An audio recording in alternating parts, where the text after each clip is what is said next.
MZTV.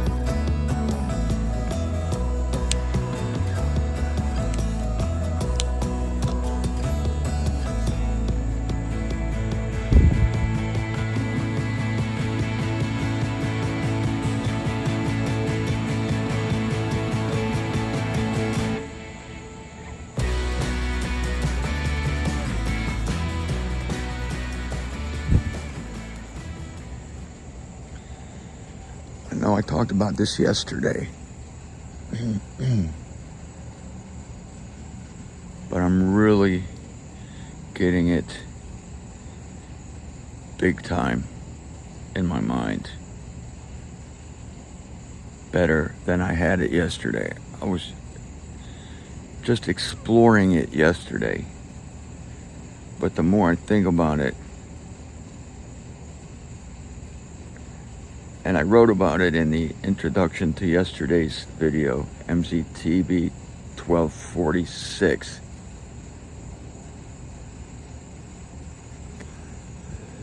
This is a real revelation.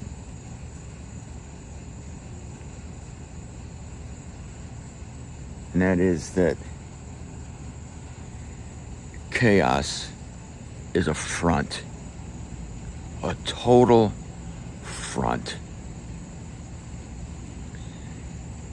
Thus, you have to put chaos in quotation marks, because there is no such thing as true chaos. If I'm going to make the statement that chaos is pre-planned, then it can't really be chaos, can it? Why is this such a helpful revelation? I mentioned it yesterday, but I'm getting it more ingrained today, and it's so helpful. It's because life's events are such a strain on the faith. See, life's events are not a strain on the faith of unbelievers, because they think that the chaos is real. They think that life is all about chance. They don't see any order in the world. Our problem is we know that there's order. We know that by Scripture. God is operating all in accord with the counsel of His will, Ephesians 1:11. So we're the only ones with this unique problem. We know the underlying truth. But the problem is that on the surface, we see, quote, accidents. We see plans go awry. We see events that appear to have no real reason for happening. Like, God, why did you find it necessary for me to stub my toe or bump my head or get a paper cut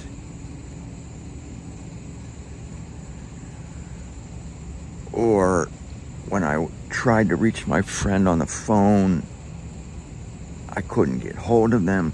All these tiny frustrations in life that, by all apparentness, couldn't possibly, they're so small and they're so stupid and they're so aggravating, could not possibly be a part of a plan that is founded upon order.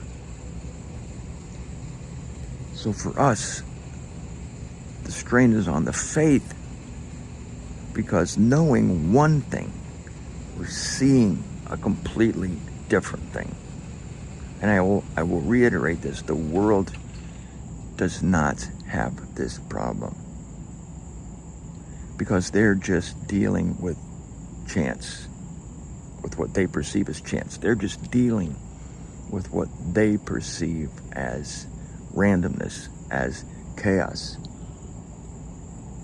So you can see why they wouldn't have a problem. They're dealing with it in what they would call real time.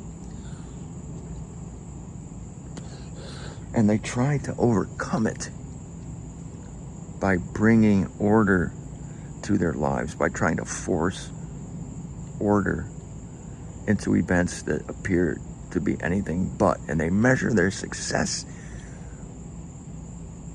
by the success rate of them being able to make order, to create order. But if we see things as already ordered, then we don't have that compulsion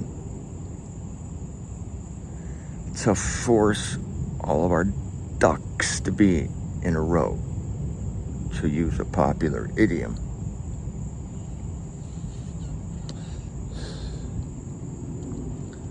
I even see squirrels, speaking of ducks, speaking of the animal world, you see squirrels dropping nuts, and they have to go back and get them.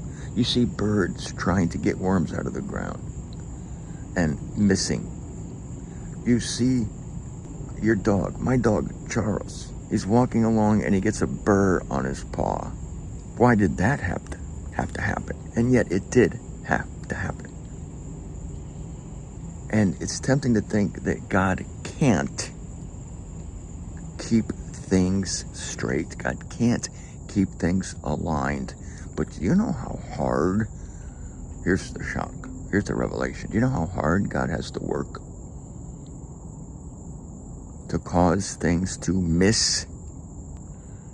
We know that the word sin means to miss the mark. God never sins. Thus, the only way we can justify apparent chaos, apparent missing in the world, is to understand that it's not really a miss, but that God is doing it all on purpose. Then the question remains, why would God do any of this on purpose? Two reasons. One reason for believers and one reason for unbelievers. The reason for believers is that we are having our faith exercised every moment of every day. And the frustrations of life caused by all these misses, I'm not talking about like blatant sins. I'm talking about throwing a wad of paper at the trash basket and missing over and over and over again. But we read scripture verses, and you only need one. It's Ephesians 1:11. God is operating all in accord with the counsel of his own will. But what do these things do to the world? These things cause the world to be unable to believe that there is a God behind the events of life. They can't believe it because it's too random. It appears to be too unordered. Life appears to be a crapshoot, a clusterfuck. And because of that, and because of their apparent success in overcoming the chaos and the randomness and the clusterfuckedness, because of that, they consider themselves to be the masters of their own fate, masters of their own day. And it's so easy on that level to deny that there is a God. Because what God worthy of the name would allow, and that's the word they use when mocking God. You think God would allow things to go so badly, things to go so wrong? But we know that God doesn't allow anything, but he causes everything. So they trip. The world trips. Just as they trip at the foolishness of God. 1 Corinthians chapter 1 lays this out. 1 Corinthians chapter 1. The foolishness of God is wiser than the wisdom of humans. And in the past, I've always related this to scriptural events. Noah's Ark, the creation of the first humans in the garden. God's chosen path to bring salvation to the world. A man, his own son, being crucified on a cross. All of that is the foolishness of God. Scripture tells us that it's wiser than the wisdom of men. Scripture tells us that God is doing foolish things on purpose to confound the wisdom of the world, to cause the world to think that they are wiser than God, because they would never do anything as foolish as what God does. And they can't even believe that a God worthy of the name would do these things. Yet we know, because he announces it in the scripture, that he does. But then you have the occasional human, the scientists, I mentioned this yesterday, who look into the building blocks of creation, and they are stunned by what they find in the cell, in the atom, in DNA, what they find. And even mathematicians looking into numbers. Math is God's saving grace in the eyes of the world. Mathematics is God's saving grace in the eyes of the world. The world will give God a chance, like, oh my God, look at this. Mathematics is freaking perfect. Numbers are perfect and they never change. It's like a gift God has given to even the human race in general as evidence that he is a God of order. But beyond that, every once in a while, you get a scientist, a curious one, who looks into the micro world, into DNA, into the atom, into the cell, and they realize, oh my God, the substructure is ordered, complete order. And so everything built on it is order. Then why the chaos? Because the chaos is actually an extension of the order. It is God's foolishness. It is the surface waves of the ocean. How many times have I told you not to be upset by your surface moods? Because I equate it to the waves of the ocean. And you see the waves of the ocean, apparently chaotic, rising and falling at their own whim, at their own will, but no, they're not.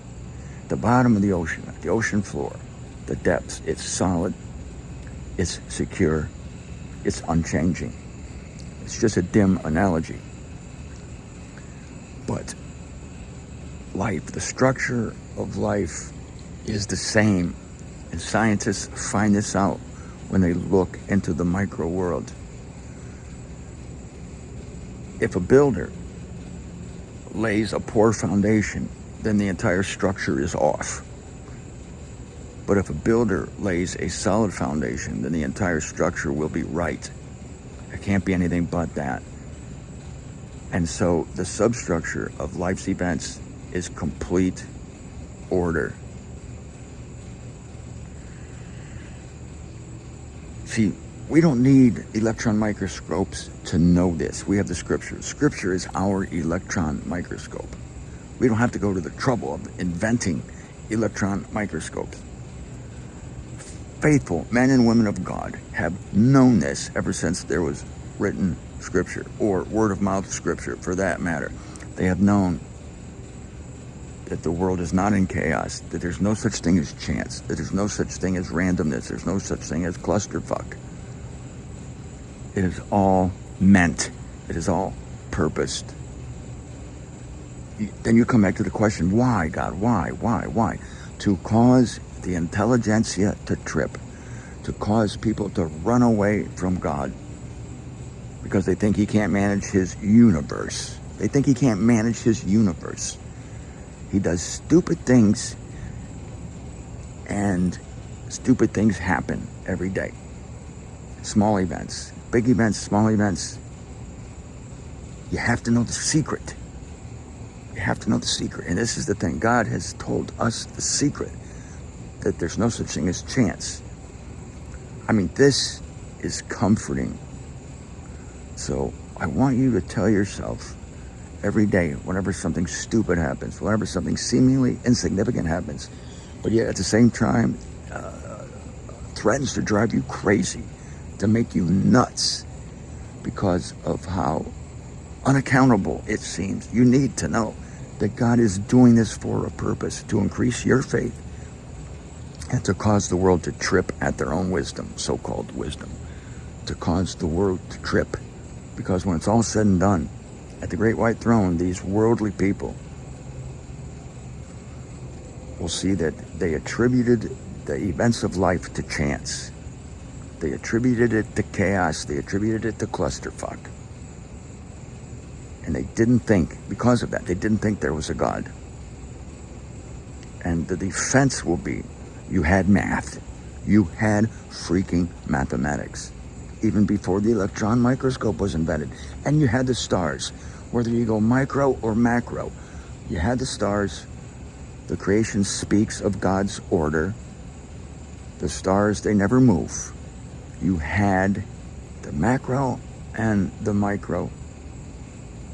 And again, even before the electron microscope was invented, where humans could look into the atom, into the cell, into the DNA, into the reproductive system in humans, even before that, there was math and there was the stars. And that underlies everything.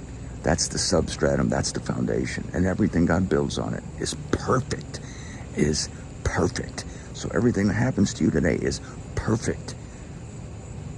You have to know that. You have to constantly remind yourself of that.